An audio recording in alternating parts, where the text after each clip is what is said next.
All right, everybody. Welcome to another episode of Simply Finance with Shane White. I am pumped today to have the co-founder of Muddy Bites on the podcast, Jarod Steffes. Jarod, welcome to the show, man. Hey, good to be here. Excited to chat through a few things here.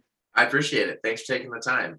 For anyone listening who doesn't know what Muddy Bites is, would you mind giving everyone just a little bit of a background of you and your brand? Yeah, so we started Muddy Bites kind of a few years ago, and really kind of the idea of like, hey, nobody's selling the bottom part of a sundae cone. Why not us? Like, why not give it a shot, see what happens? And so, we kind of took the idea of selling the bottom part of a sundae cone as a snack inside of a bag, so people can finally enjoy the bottom part of a sundae cone over and over again. And so, we started the idea back in 2018, launched on Kickstarter in 2019 to kind of fund our first production run. Successfully raising about 16,000. Our goal was 10,000. Nice. We hit that within 48 hours. And so that kind of funded our first production run. And really from there, it was like, okay, let's ship to our backers, make sure that, Tyler and I, my other co-founder, is like, we love the idea, but what do other consumers think? And so Kickstarter for us was not only allowing us to fund that first production run, but also for us to like validate the idea and make sure that other people wanted the bottom part of the sundae cone as well.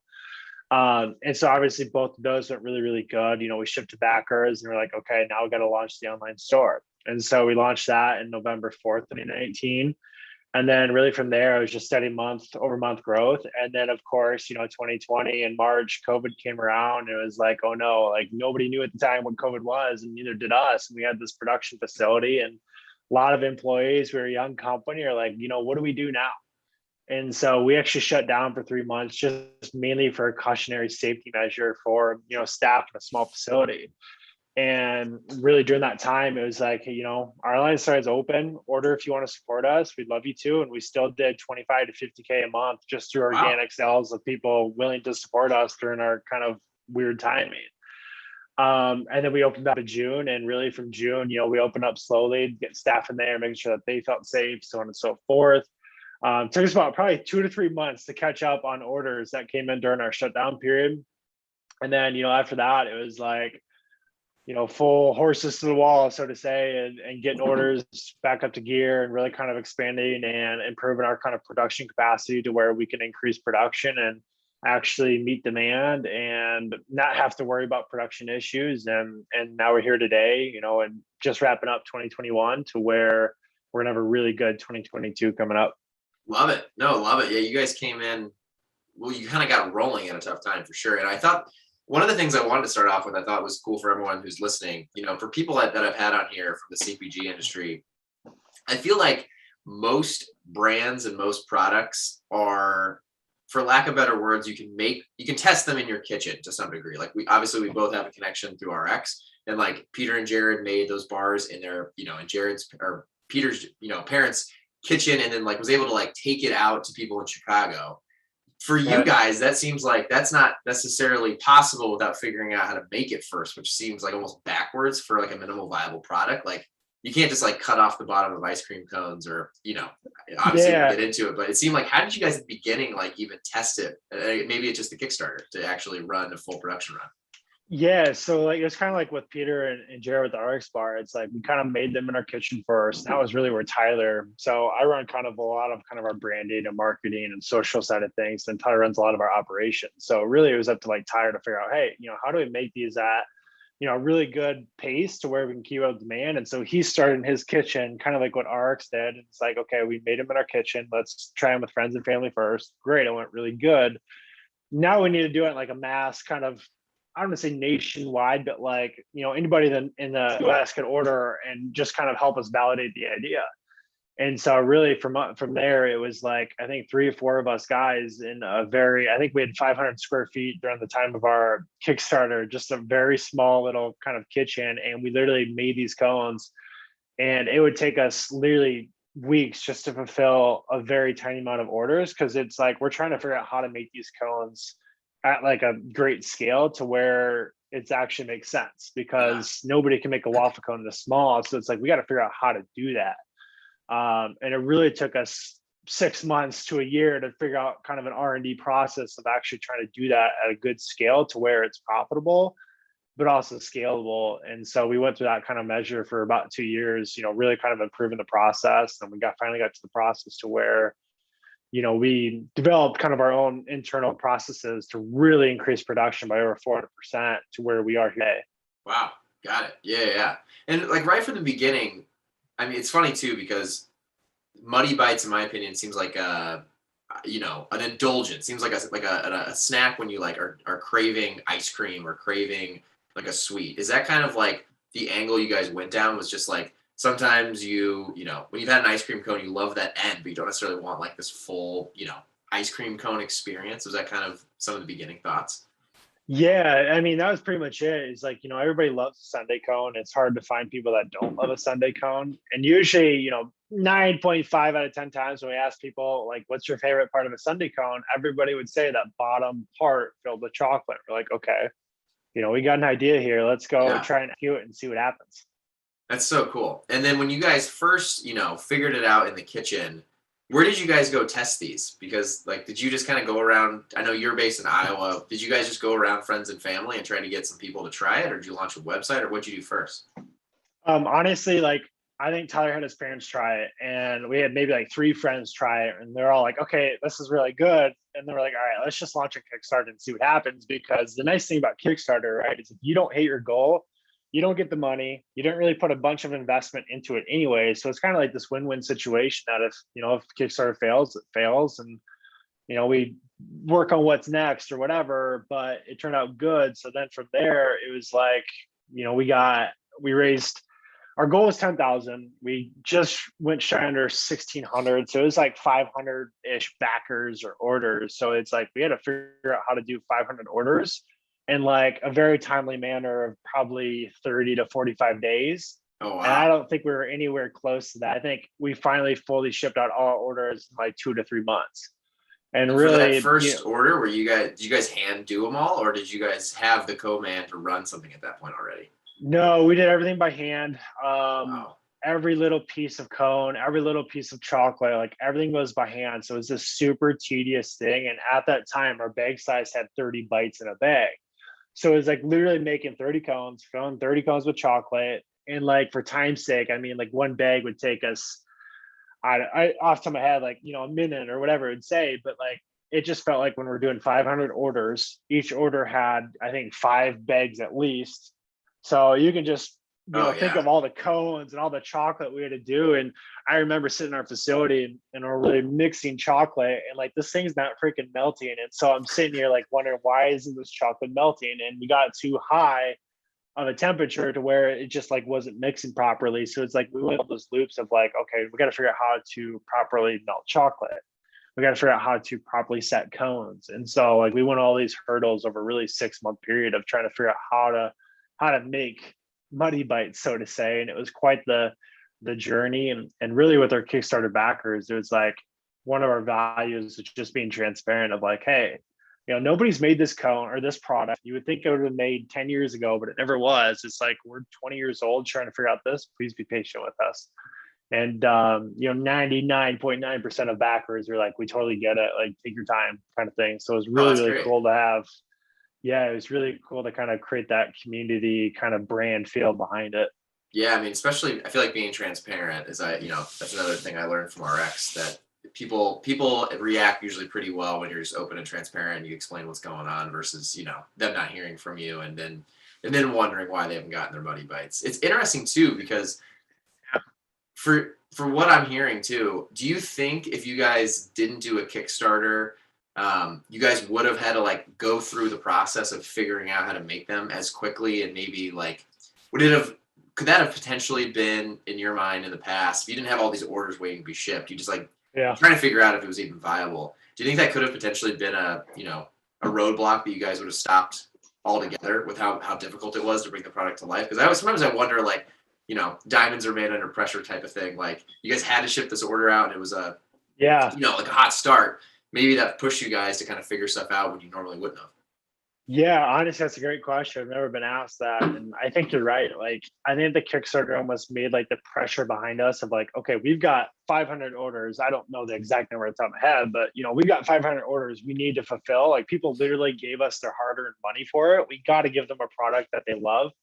And so I think that created a kind of a pressure behind us of like, okay, let's get out, let's see what they think. If they don't like it, they don't like it. That's kind of the risk with Kickstarter is put your money out there, and if the product's not good, it is what it is kind of thing. And so obviously the product that we shipped was really really good, and we ended up launching our store, and here we are today. But if Kickstarter would have failed, I mean, it probably would have dragged out the process a lot longer of like, okay, Kickstarter failed, why did that fail, how do we do it again, do we relaunch, do we go on Indiegogo instead, or do we, start with farmer markets? I mean, there was definitely doubt in our mind before we launched, and obviously our backers were there for us to help bring those doubts away. But yeah, I mean, I think it definitely pushed us a lot harder than we probably would have. Yeah, no, definitely. And then it's interesting too because I've only had a few people on here who have like launched with a Kickstarter. Did you guys do a lot of research before that and felt like that was the best way? Or like, even like Peter and Jared, like they launched a website and we're going like CrossFit gym to CrossFit gym, trying to, get distribution that way. Was there a reason you Yeah. guys started with Kickstarter?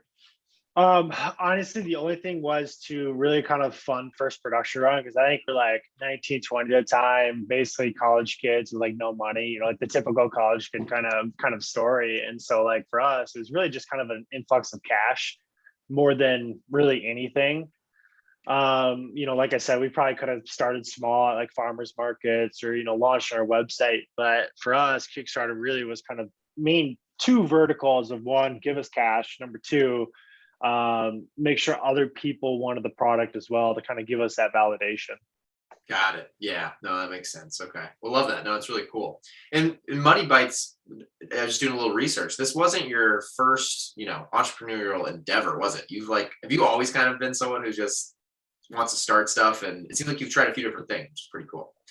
Kind of. So like growing up, I really didn't know what I was going to do. Most like high school kids, it's like, what do you do with the rest of your life? And I Yeah. think even in high school, for any high school people listening or whatever, it's like, you're not really going to figure out what you do until you just get out there and do something. So when I was in college, freshman year, I was just studying business management, because with business management, you could manage a restaurant. You could do whatever. You could do a lot of verticals. And so after my freshman year, I was like on the dean's list, freshman year, not a big deal. Thought I was doing good in school, whatever. That summer, I had a construction job, literally working from, 5 a.m. to 7 p.m. at night, just long days. It's hard on your body. And after a month, I got to the point of where like, okay, this sucks. Like, I don't want to do this the rest of my life. And obviously I wasn't studying to do that, but it painted a picture in my mind of like, I want to try doing something on my own. And so after a month, I quit, started doing a part-time job for a family friend from like 7 a.m. to noon. And then all afternoon, it opened up my kind of time to figure out something to do on my own. And so I launched a business called Canio, where we sold bracelets, anklets, and necklaces online. It was literally buying, 10, 15-cent bracelets and anklets from Alibaba, Okay. and Yeah. throwing them up on a store for $15. And all of a sudden we're throwing, we invested a little bit of money, obviously, and we're making some really good money. And we're like, oh, wow, like, why am I in school for this? And so Yeah. went back my sophomore year, first semester. After the first semester, I dropped out. And then, our store was doing, maybe 15, 20K a month. I mean, we Oh, were you doing actually pretty dropped good. out of school when the bracelet I business was did. was taking off. I did. And then literally probably a month, 2 months after I dropped out, like all of our sales just suddenly declined. And like, we're almost in this situation of like, oh God, what did I do with my life? I dropped out of school, the business is failing. Like, I was kind of in a low point. Oh, wow. And we couldn't figure out what to do with the store, with the store. And I mean, at the time I was maybe 20, 21, whatever, or no, excuse me, like 17, 18 years old. And I knew nothing about Facebook ads, email marketing. Like, I was just learning that stuff on the fly. And so eventually we got to the point where like, okay, the store's failing. Let's try and sell it, get some money before, it's too late. We sold it. And then from there, I How was, did you sell it? Like back then was that when you could like sell through Shopify? Like you like list? yeah, Shopify Exchange. And I think Yeah, that's remember still that? a thing today. I don't know if they rebranded, or I haven't seen much of it lately, but I know it's still there. But we tried it through Exchange. We tried like flippa.com. I think even at the time there used to be Shopify forums that we'd post on as well, which now is kind of the Exchange. I mean, we just tried all these different websites, whatever, and Sure. eventually I think we found a girl through Facebook somehow or another, and she bought it, and we're like, okay, sweet, like first business, we built up, we sold it, like sweet, now what? Yeah. And at that time, that was when Ty Lopez had his social media marketing agencies going around. And so I we're like, remember that. okay, like, yeah, like let's buy his course, let's see what happens. Tried that for a couple months. Honestly, we made some money, but it was kind of like miserable work. And then from there, I kind of got into web design, started designing websites, building them on Webflow, helping local businesses with their SEO. So kind of that stuff, and really did that for about 2 years. And really from that, learned, Facebook ads, email marketing, design and conversion rates and all that stuff, which ultimately helped us lead into Muddy Bites and what we're building here today. Wow. Okay. Very cool. No, it's funny. Like when you were selling your website, I actually, me and a buddy started like a clothing brand on Shopify, and I remember that. I remember you trying to like sell it at one point. We never did, but I remember that whole concept. That's so Yeah. funny. It's like a flashback I totally forgot about. Yeah, I think Shopify tried pushing that, like basically another revenue stream for Shopify. So I think they would make like 5% cut or whatever it is, and Yeah. I think they pushed that pretty hard for a solid year or two, and then realized like, okay, nobody's really selling their stores, and so I think they kind of changed verticals or put on the back burner or whatever. Sure. No. That's really cool. And it's funny too. I mean, you dropped out of school, you faced adversity, but you figured it out. It seems like ever since then, you've kind of just kept going down that path. Am I right? I mean, it seems like you just moved from Yeah, one thing to I the other mean, and you never thought about going back.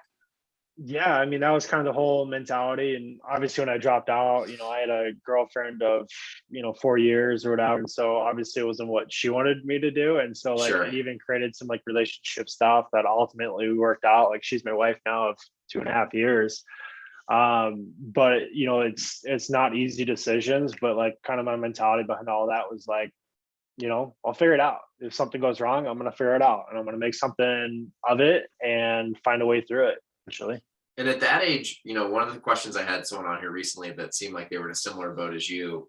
Are you someone who, yeah, your mindset's always been like, I'll just figure it out? Like even stuff that I feel like most people get hung up on, like consistent income or health Yeah. insurance. Like, how do you think about all that stuff at that age? Because I mean, even that age, like right out of, what would have been like right when you were getting out of school.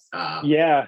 It's an interesting time to like, you never had health insurance or maybe under your parents or whatever. So was that even something Yeah. you considered? So like even health insurance, like I'm assuming, I think it was nationwide, but at least here in Iowa, it's like you could be on your parents' insurance until you're 26. So like I'm 25 right now. So like that's kind of the discussion now of like, okay, I gotta Yeah. figure out health insurance, like adult stuff. But when I was 18, 19, whatever in that age range, it was like, okay, how do I make money? How do I pay my rent? How do I pay for groceries? My parents didn't help me pay for college. So, and I went to Iowa State University here in Iowa. So I had to figure out how to, pay my tuition and pay for Oh books yeah. and all that stuff. And really, like when I was doing web design, it was like some months I could make $5,000 and the next I'd make 1,000. And so that's when I kind of learned on my own of like money management. Okay, I made 5,000 this month. Next month, I don't know what I'm going to make. So I've got to manage that 5,000 now smart and efficiently instead of go buying in college, go buy a bunch of beer or whatever, or spend it on clothing or cars or whatever. So that kind of helped me learn money management early, which ultimately, helped grow into the businesses of like, okay, how do we manage our cash flow and, our books and all that stuff. So it's kind of those things of just learning and figuring it out as I go. Yeah, no, I love it. No, it is interesting. Like when you start anything, I think it does kind of push you into just like you have to figure it out, right? Because there's no one else that's going to be there to figure it out, especially if you don't hire anybody. It's like, Yeah. right, if you don't do it or you don't get it done, it doesn't get done. So you just inevitably kind of just figure shit out. Just gotta figure it out. Otherwise, it's like, if you put $2,000 in a business, you don't figure it out. It's like, okay, they went $2,000. Like, $2,000 goes a long way when you're 18, 19, and even 25 years old. It's like it goes a long ways. Yeah, for sure. 100%. Well, that's really wild. So yeah, you've tried lots of things, and then coming back over to Muddy Bites. So this was your first, like I mean, doing the bracelet business. That was still, I mean, same concept of like you're buying inventory, you're having to sell it for a profit. Muddy Bites, though, I mean, it sounds like this is the first real endeavor where you're producing a product where you have like raw ingredients that need to turn Yeah. into a finished product, right? Yeah, I mean, like the bracelet business, Kenya, I mean, like honestly, like a scale of 1 to 10 seriousness of like, okay, we got cash flow, we got inventory. I mean, it was like a 2. I mean, it Okay. wasn't anything extreme. It wasn't like, we were trying to move $1 million worth of products. It was just kind of super low scale of like, okay, 5, 10, 15, 20K a month. Whereas Money Bites, it's like we've got employees, we've got cash flow, we've got a ton inventory, we've got operations, we've got supply chain. It was almost like we took 30 steps higher just to kind of get to where Money Bites has become. And again, it's not like you go from 0 to 5 million in a day. You gradually get there, and so you learn those kind of loops of like, okay, how do I work with the supply chain? How do I work with operations? How do I work with the marketing? Email marketing, so on and so forth. So it wasn't like this huge jump, but it was kind of these gradual learnings that we kind of learned along the way. And this might be a side topic we can talk about too, but like burnout is real in terms of like hustle mentality of like, Gary Vee pushed it forever of like hustle, Yeah. hustle, hustle. And I did that when I was like 18, 19, 20, to where I was working all damn day. And I eventually got to the point where I just was like miserable and like burnt out. And so I've really kind of built kind of a work life mentality of like, not so much like the 9 to 5 mentality, but like, I'll get on my computer from 8 to 5 o'clock when my wife gets home. And it's like, I'm done for the day. Like I'm going to log off, shut the screens off, spend time with my wife, watch shows, play some video games, like do some like everyday human stuff versus work, work, work. Yeah. And so that was kind of a big learning thing for me too. And I'd be curious what your kind of thoughts on kind of the hustle mentality is too. No, I love this. This is really, really, really cool topic to dive into. It's interesting you say that. I'm kind of in it's my story a little bit, but like I'm kind of in this limbo where I'm jumping from one thing to the next. Yeah. So I feel like I'm in that kind of stage of life where I mean, just working nonstop, weekends, nights, like everything. I don't know if that's I don't know. It's interesting because I also love what I'm doing. So that I Yeah. think it's a huge part of it that I've never experienced before now, to be honest. Like working from my story is very different than yours, where I went to Purdue, left, worked in finance at like a big manufacturing company for a few years. Then I went to Walmart.com and got to be a part of like this e-commerce boom, which was very fulfilling. I mean, it was fulfilling in regards to like learning and thinking back to like I was at Walmart.com when they were acquiring Jet and some of these brands. It was, probably once in a lifetime opportunity. And Yeah. then obviously going to RX Bar was life changing. Just for me to like learn about CPG and to meet the folks I met and work with all the talented people at RX, like that has put me on a trajectory that I would have never thought of. Yeah. To now working on my own thing, it's like that's what I've always wanted to do. So for me now, I'm just like fired up about doing it. So I probably work more than I would have ever thought I would be. But to your point, to be honest, like me and my founder or co-founder, like we feel that all the time. Like there are some weeks where we're just like, whew, between that, the Yeah. Yeah. Yeah. podcast, trying to like balance both, all three things really right now. It's it's draining. And I sometimes wonder like how long you can run that way before you're just burned out on everything, including like things that are important, like family, friends, and you got to spend Yeah. time doing some of that. So I appreciate that. I mean, I think finding a balance is super important to be able to do it long term. Not to bring it back to anything else. I wear something called a Whoop. I don't know if you've ever heard of this. This has Yep. been eye opening to me, just like about getting sleep, and like not always pushing even like physical fitness, like 100% every day. Like you're just, a lot of people say that you can do it, and some people can, but I think for the most people, like again, any type of whether it's work, health, anything that you're pushing 100%, 7 days a week, 365, most likely you're gonna hit a point where you're just like, I don't know, either you Yeah. don't enjoy it or you can't do it. You can always do more, I guess, but like it's better Right. that you enjoy it.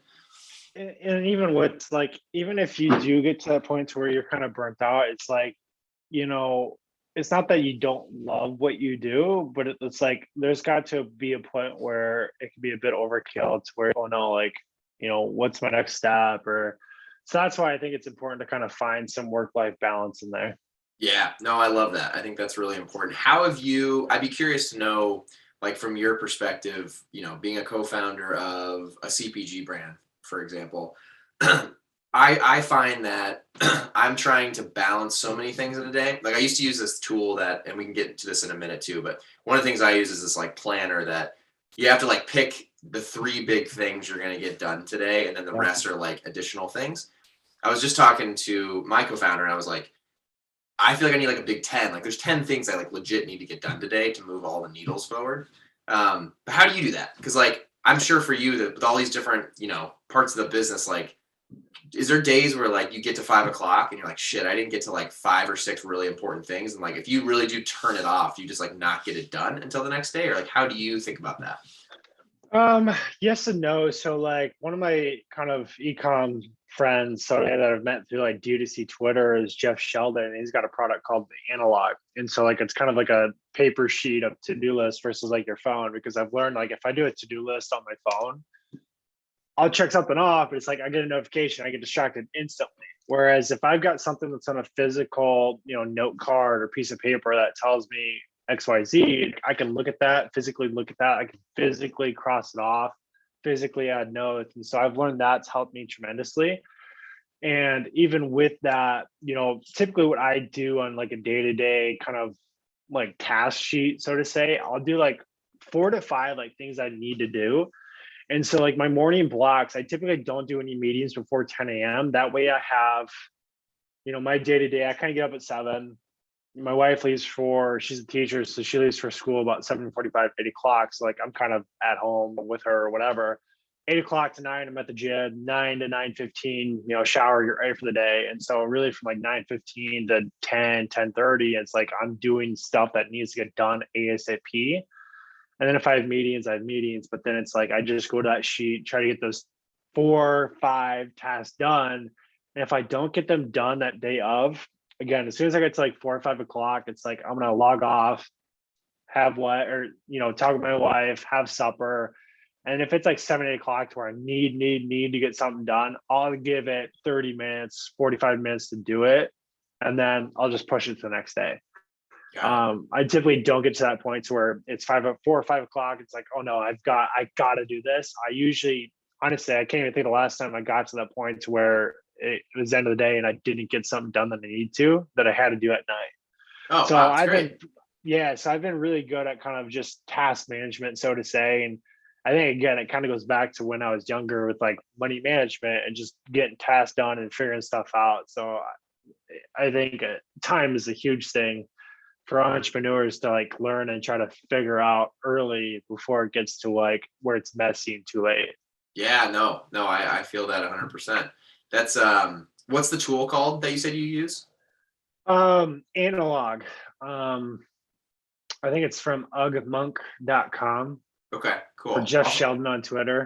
Yeah, you can find it pretty easily, but I'll find it and add to the links. Use that every day for all your. I do. If I'm on the road traveling for business or whatever, then I typically will just put it on my phone. I have an app called Todoist that I use as well. So if I'm on the go, I just use my phone. But usually I'm at my home office on my desk. It's like I'm using this analog tool or piece of paper next to me. Got it. Yeah. No, I love that. That's really cool. Yeah. Well, very good. I mean, that's a great conversation. That's one I haven't had on here before. That I think is really important. Do you tend to also keep everything turned off, for like the weekend? Like, are you good about being Monday through Friday and then not Saturday, Sunday?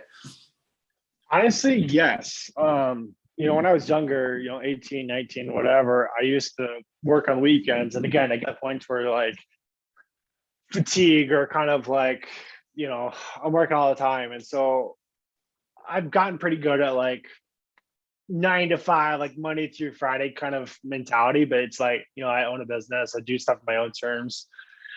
And even with that, it's like, I always kind of remember is like, I own this business. I can do what I want within the business and I can do how much time I want on the business. If I want to take a day off today, it's like, I can do my tasks I need to get done. And, I could spend the afternoon doing whatever. Yeah. Like during the summers, I'm a big golfer. I love golfing because it gets me outside and stuff like that. So like during the summer, it's like I work really hard in the mornings and sometimes I just won't schedule meetings so I can get a bunch of stuff done.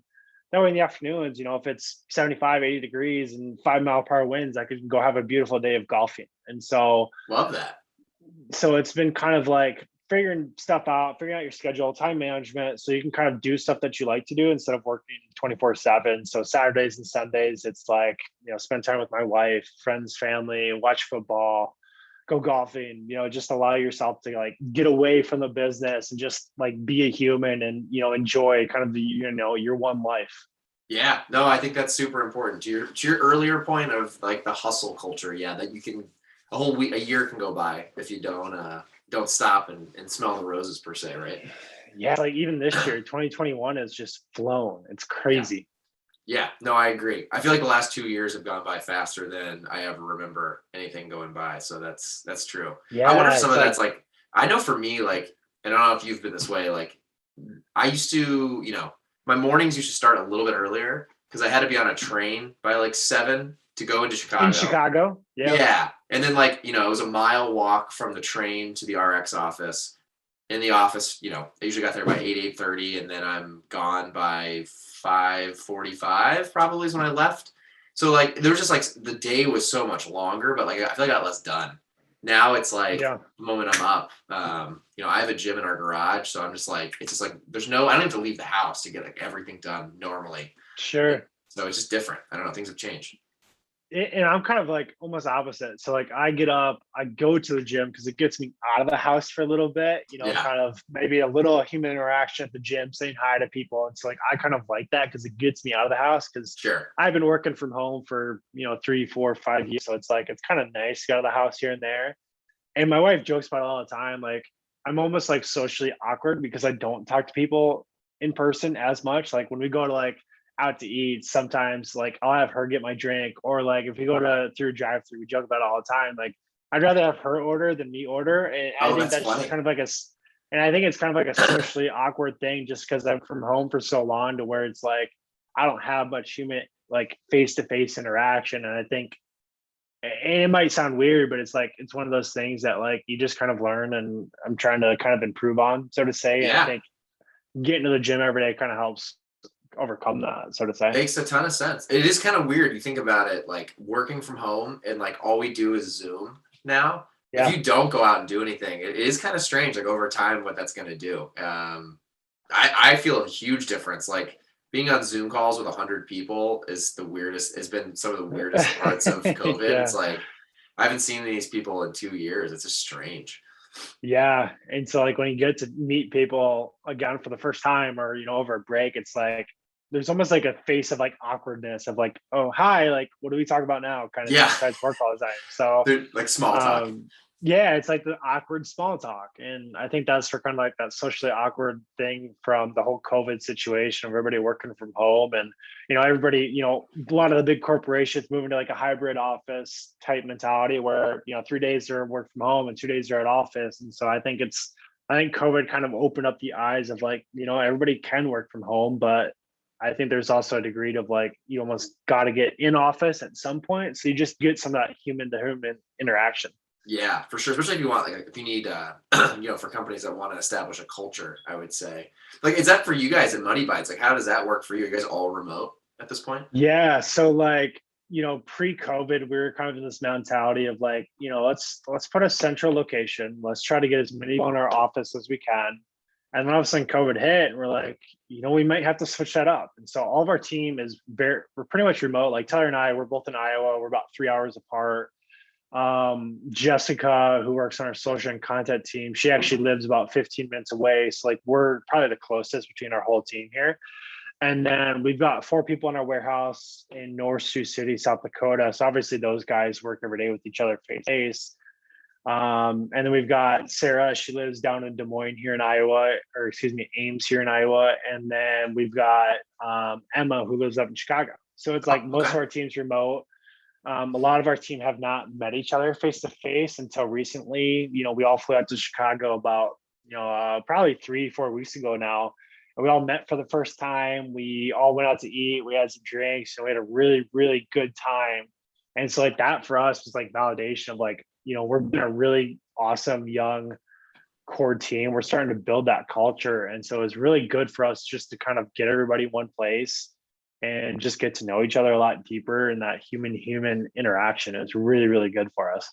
Yeah, it's weird how sometimes that I feel like that doing that and like making those connections can make working together over Zoom a lot easier. Like you just, it's It's like a you're lot easier. right. Because like even now, like if we Zoom, it's like we think of Chicago and we think of like some of the jokes or some of the like funny moments or even embarrassing moments. We always kind of bring them up and it kind of creates that kind of culture. So like if listeners here like have a remote team, like do whatever you can to try to get everybody in one place, whether your team's a team of 5 or a team of 25. Obviously it's easier said than done, but get everybody in one place just to say hi, get to know each other, even if it's for one night, 2 days, like what we did. It was huge. And for us, we use credit card points. Like we never paid for a Oh, meal, we never paid smart. for a flight. We used all of our credit card points, and so eventually basically it was all free, right? So Yeah. that's really kind of what we're going to be using our credit cards points for moving forward, is like team retreats, flying team members to another team member to help face to face. And so it worked out pretty good for us. Love it. No, yeah, that's it's so strange because that was never something people I think thought about. Like culture was just what the culture is, depending on where everyone's at. Now it's this Yeah. completely virtual thing. Well, that's really cool. So you guys have gone through a few different stages. What was the one question I wanted to ask for you guys specifically, knowing like your timeline? What was like the biggest surprise or challenge, from COVID? Because for you guys, it seemed like you guys were very e-com dominant, right? If I'm not mistaken, when COVID hit, and then I'd be Yeah, curious we how were. you guys worked through that. So like before COVID, we were like 100% D2C. We just started reaching out to retailers literally. So February we started in retail. We're about 200-ish locations. Like they were selling Oh, really good in it's quite a stores. few. Yeah, so like we were doing really good. And then all of a sudden March, a month later, COVID hit. We're like, crap, like what do we Yeah. do now? And so then we shut down for that time. And so really from there, it's like, okay, let's go back to D2C. And really we started back into the retail 2 months ago. And so now we're probably in about 100, 300-ish doors. And really that's between like Foxtrot, in the bigger cities, and then a lot of local mom and pop type shops. And then really, like right now, I'd say we're probably 95 D2C and Amazon and 5% retail, and probably less than that, to be honest. Like we're kind of flip flopping the whole thing here in 2020. We have some really big contracts coming into place, really big retailers, to where it's probably going to be like 70% retail, 30% D2C and Oh, Amazon. And we're wow. not really going to be turning or slowing down the D2C Amazon side of things. So like we have a really big ramp up period. We've grown 100 to 300 plus percent year over year. And I think from 2021 to 2022, we'll have probably close to anywhere from 500 to 1,000% growth. Like it's almost scary growth, but it's like, we've got the team, we've got the capacity, we've got, the retailers and the connections that we could do it. And so we're going to obviously try the best that we can. And if we come up short, it's still going to be better than what we did this year. Yeah. It's kind of the thing. So it's been really, really crazy. That's wild, man. I know from my experience at RX, it sounds like you guys something somewhat similar where it did your success with D2C and Amazon and just the growth trajectory you're seeing on both of those. Did that help unlock like favorable conversations with retailers? Like I've said that on here a couple times, like at RX, I mean, us like growing this Yeah. enormous B2C Amazon and B2B business through our own website just unlocked all this power when it came to talking to retailers, because we didn't need them. It'd be great if we unlocked more doors with, profitable terms. But at the end of the day, like we had a great business over here. Yeah. And we're the same way. So like, I've with a lot of CPG founders, and a lot of them start with retail first versus D2C, and they always have troubles kind of getting in. And that's not to say you need D2C revenue or B2B, outside revenue to help you get doors, but it's a lot easier. We've talked to some retailers, they're like, oh my God, we saw you on Amazon doing just really good numbers. Like, we want you. And then we've talked to some retailers that are like, we don't really care what you did online. We care what you're going to do in our store. So there's kind of like two different ways about it.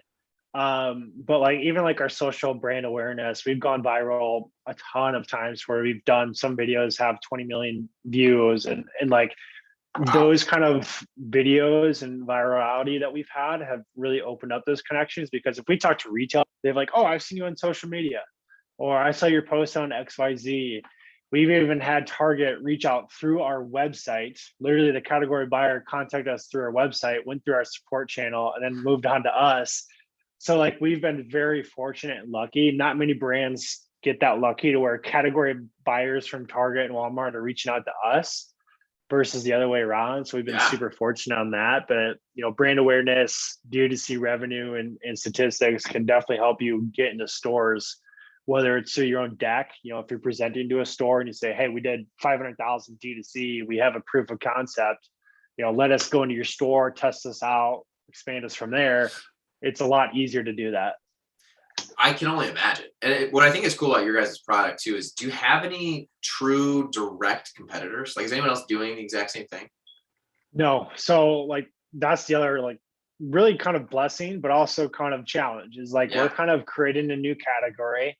The biggest conversation we get from retailers is like, what category do we put you in? Are you a Oh, chocolate? Are you a crackers? Are you cookies? Like, where do we put you? that was my next question. Yeah. And so like that's always been kind of a challenge for us, is because it's like, where do we want to be? Where do we go? And so we've been testing it out in different retailers of like, one retailer, let's be in the cookies. One retailer, let's be in the crackers. Next category, let's be next to the cookies. And so like we're kind of going through these phases of like what's selling best where. Different price points, obviously. If we're in the higher end chocolates, we're next to Ghirardelli or Brookside chocolate that are selling like really high quality chocolate, and there's 40 pieces in a bag, whereas we've got 14. So we're trying all these different verticals. There's a whole different kinds of moving pieces, and the tough part about testing that is like different stores, different geography, between the United States, from California to New York. It's like you have different buyers. So it makes it also kind of hard to test it as well. Yeah. And there's even some retailers that are like, put us where you think we'll do good. And if it doesn't sell, so cool, move us to a different part of the store, see how we sell there. Like one store put us in the cookies, wasn't moving that great. They moved us to the cracker and we're fine up the shelf. Wow. And vice versa on different stores. So it's been really kind of a challenge to figure out where we're best suited, which is, a challenge that is kind of unique to us that not too many other brands kind of do, right? You have like RX Bar, they know where they need to go. Whereas us, it's like, we got to figure out where we want to be, so to say. Yeah. No, it makes sense. And it's like, because I'm thinking about your product, and it's so interesting because I also like, I don't know if you guys have done studies on this, when are people mostly eating them? Like, what's like the use case that's most common? I'm trying to think of like where that would sit on a shelf.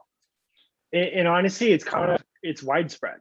Some people will have their steak for supper and then they'll open up a bowl of ice cream and put Muddy Bites on top. So they kind of still get that kind of like sundae cone type vibes, but they put it on top of their ice cream. So we get people that do that. And we got the people that are like, I just need a little pick me up at 3 p.m. and they'll open a bag and eat those. And so we have those people as well. And I think that's some of the things that we're kind of looking into now. Like we've got a private Facebook group of our community. I think it's like 500 people. And so we kind of use that as kind of like almost like our test group, so to say. And we ask them questions, we ask them surveys, and to try to learn deeper about our audience. We can kind of use it as leverage, not only for D2C, but also for retailers in terms of placements, pricings, categories, and so on and so forth. Oh, that's really smart. So just took people who were like core consumers and put them in a private Facebook group. Yeah. So like, obviously with Klaviyo, you can segment people that have bought 3, 4, or 5 times. And so like we created those segments, we emailed them and say, hey, we're making a private Facebook group. If you want to join, you can hear from our founders. You can help us improve products. You can help us drop new flavors, whatever.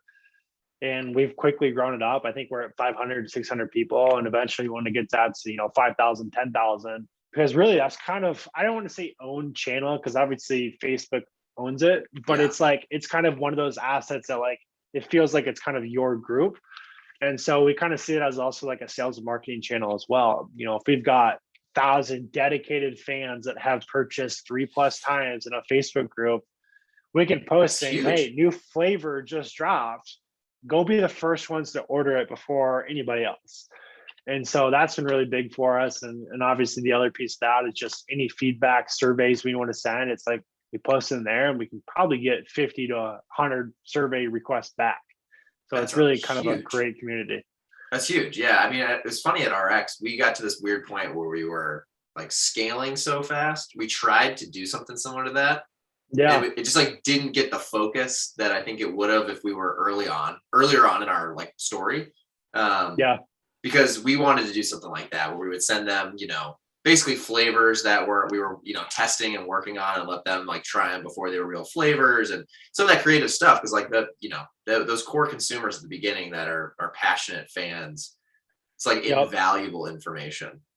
100%. And that kind of goes back to like some of our core values of like being transparent. And so, like, if we can have dedicated fans in a private community, show them behind the scenes, it's like they're going to follow us from day one all the way to day 1,000 when we exit or whatever it might be, and they're going to congratulate us, and obviously we wouldn't be here without them. And so it's like, big thank you, so to say. And Yeah. we want to treat them best that we can. And once in a while we'll do free giveaways and stuff like that to say like, thanks for being a part of our community. Like this post to win free bite plush toy or win 10 bags, stuff like that. So it's really, really nice. No, I love that. I love that. So you've been in business now for what? Oh, 3 years basically, right? Yeah. Close. 2018 was kind of the idea, late 2018. And then, Kickstarter was January 2019. And then our online store was November 4th of 2019. So, really Okay. It's really like a 2.5, 3, somewhere in there, I guess. Yeah. So through that time, I mean, it's kind of crazy to think like how much you guys have scaled. Now getting into retail in 2022, you've grown a team, gone through COVID. If you had to put, your finger on one thing as like the biggest surprise before you started the CPG brand, what would it be for people listening? Oh man. That's a great question. And, I'm kind of stumbling because there's like, we overcome COVID. That was a big thing for not only local businesses, like when I was in New York too long ago, you could see so many businesses were hurting because of COVID still. And it's like, it's sad to see that. But like for us, somehow, again, through that community building that we built from day one, we were able to get support through those few months, which was great for us. But rephrase, or could you go over the question again? Yeah, sure. No, it's like, like, I think maybe to give you an idea or let you think for a second, when I, at RX, people ask about like, I was there for a little over 4 years, which is hard to believe. And I always say like, it's crazy in the startup world. Like I can remember back to almost honestly every single month since I was there and like what big thing was going on. Like there was just that much that happens in the startup world that like, sure. it's almost like ingrained in your brain. Like I remember the month we, moved into a new office, when we went through a layoff, when we had a recall, when COVID was like I can just remember where we were and what was going on, what work we were working on. I remember getting into Costco, some of these like cool moments that like, happened once. And if someone asked me like what was like I guess what was the biggest surprise, or what was the, because when you started this brand, like knowing the endeavors you had done before, like this is so different. It's still entrepreneurial, but it's different. Right. Has there been anything that was like a holy shit moment? Like if I would have known this was going to be something I had to overcome by starting this, maybe I wouldn't have even done this type of thing. Yeah, I think the biggest thing for us that was like kind of like a holy shit moment was like retailers reaching out to us. From kind of day one, we thought we had to go like door to door, like salesman, like type vibes where we got to go to this Hy-Vee here in the Midwest. We got to go to this Hy-Vee. We got to go to Costco. Like we got to go literally door to door. I didn't know about distributors and brokers, and like that's a whole different topic, which I'm sure obviously it's like It's hard to find the right one. But like for us, just because of social media that has really grown, I think significantly over the last 2 years because of COVID, like with TikTok especially, like we've gone viral on those platforms to where category buyers from Target, Walmart, Costco, the list goes on and on, have literally reached out to us. Whereas like we always thought we had to go door to door and sell to them. Like now we can have access to 20,000 plus stores if we wanted to. We just have to, obviously get the numbers to work, logistics and supply chain to work out.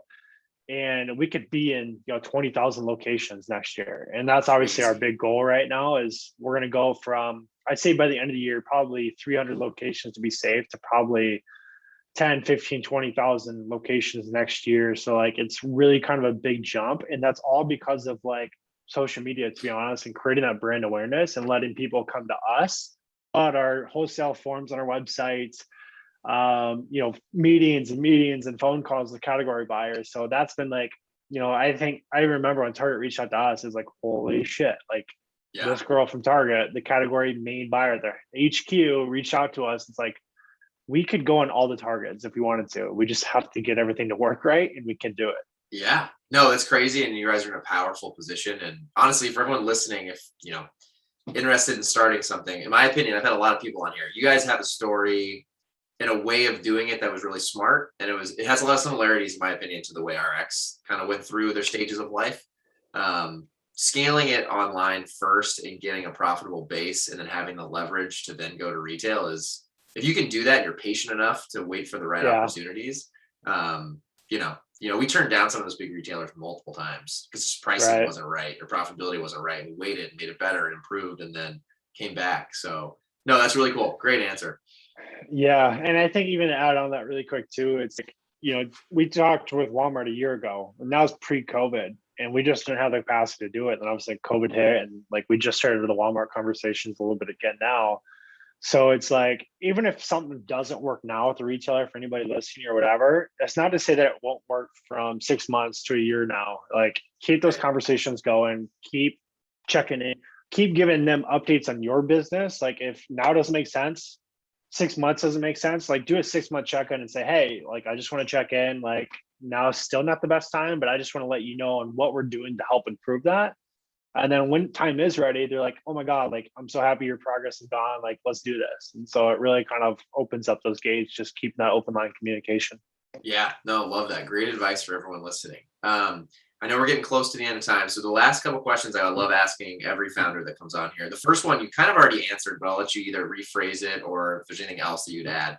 It's really around, thinking about, business goals, personal goals, and then getting daily tasks complete. What tools do you use to get shit done? And I always say, like, is it pen and paper? Is it an app? You kind of already answered that with the pen and paper idea, or I guess tool you use, but is there anything else you use just to plan and get things done? Yeah. So analog is the first one. And then I also use Todoist. It's literally Todoist. I tried that one. And so, I use that both on my desktop and my phone. And then, obviously I use Notes on Apple just to start meetings, and then I can transfer that into a Google Doc or Notion. Otherwise, obviously, I use Spotify, listen to music. Notion, good for just kind of note taking and team management a little bit, and that's really kind of my core like daily things. And then obviously Slack for communication. Slack's huge. I'm a big Slack fan. Love it. Absolutely. Second to last one is basically source of knowledge. So everyone listening, do you have any books, podcasts, just any sources of knowledge that have been impactful for you that you'd like to share with everybody? Honestly, like, I've been trying to get into reading books, but I just can't. Like, I'll read 5 pages, then my mind's thinking about something else. I just can't focus on a book. So I don't have any books, to be honest. I'm not a book reader. I'm trying to get into audiobooks.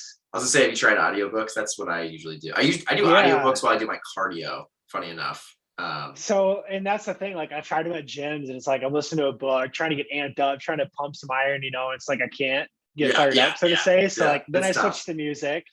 And then if I'm working day to day, it's like I'm trying to listen to a podcast while typing emails. And it's like I can't focus on both of those. And so I don't listen to the podcast when I'm working either. So it's like I kind of have like a weird timing. If I want to listen to a podcast, it's usually if I'm driving on the road to the airport or something, or the airport. And that's kind of it. So I'm trying to learn. I'm trying to like get more into audiobooks just to kind of get that knowledge going. Because I used to be so good at like constantly doing like improvement on myself, my brain, so on and so forth. And I've gotten really bad at it to where I want to work that back into my schedule here. That's fair. I do like morning lunges for my cardio, like body weight lunges I have to be doing it forever. And so it's just like 20 minutes a day that I have an audiobook going. And I feel like I probably don't absorb it as well as if I would have read it, but like, I just don't have to, I feel like I've not made time to read. So I totally have empathy for you there on that one. I have to find like, I always hate when they have the, when it's not the author reading it. When you have like another person reading it, it's always horrible. Oh, sure. That's the worst. Yeah. But I did just finish reading Shoe Dog, the like memoir about Phil Knight, the guy that started Nike. That's honestly my new favorite book. It was so interesting, like I'm wearing it now. I've worn Nike like forever and didn't know a thing about it, to like hear all the crazy shit they had to go through to even be remotely successful. They should have died like 3 times. That's a good one. Yeah, If you I being gotta an listen to that entrepreneur, now. you would love that one. That one's actually really cool. He goes like the chapters are basically like every year from the year he thought of it through him selling it, and or really going public, I guess. He didn't really sell it. Sure. It's cool. It's like year by year, chapter by chapter. So it's cool. Very cool Yeah, book. I'll have to check it out. You love that one. Most important question and last question: how can people follow along with your journey, and how can people follow along and try Money Bites? Obviously, you can go to moneybites.com or follow us on any social channel at Money Bites. And then, if you want to follow me personally, you can just check me out at Jarod Steffes on Twitter. And Jarod is spelled Jarod.